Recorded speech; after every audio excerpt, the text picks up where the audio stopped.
ఓ ఏడాది కిందట కాంగ్రెస్ పరిస్థితి ఎట్లుండే గెలుస్తుందో లేదో అని చాలా మంది జంప్ అయినరు. అలుగుడు గులుగుడు ఎన్నో ఉంటుండే.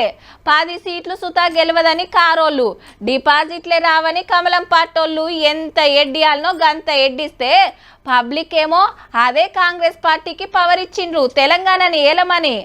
అయితే హైదరాబాద్లో ఒక్క సీట్ సుతా గెలవలే. అందుకే ఈ పార్లమెంట్ ఎలక్షన్ల గట్టి నజరేసిందబ్బా.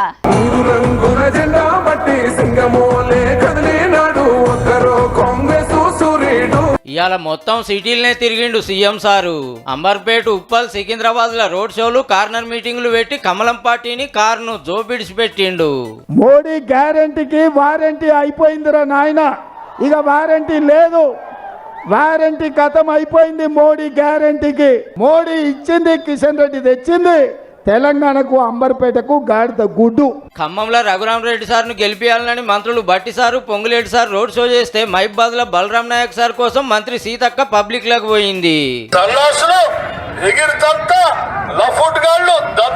మాట్లాడుతా ఉంటే చూస్తూ ఊరుకోవడానికి కాంగ్రెస్ పార్టీ కార్యకర్తలు గాని నాయకులు గాని ఎవరు సిద్ధంగా లేరు. ఈరోజు భారత రాజ్యాంగాన్ని కూడా తీసేయడానికి దానికోసమే 400 సీట్లు కావాలని అడుగుతున్నది బీజేపీ. మంత్రులు, ఎమ్మెల్యేలు, క్యాండిడేట్లు ఫంక్షన్ హాల్ల పబ్లిక్ మీటింగ్లు, రోడ్ షోలు, ఇంటింటి ప్రచారాలతోటి పార్టీకి పతారం వేస్తున్నారు.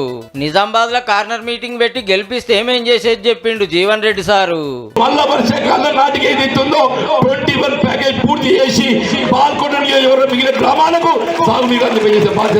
కడమోళ్ళంతా ఎవరి ఇలాకాలు రువ్వడు చూపిస్తున్నారు.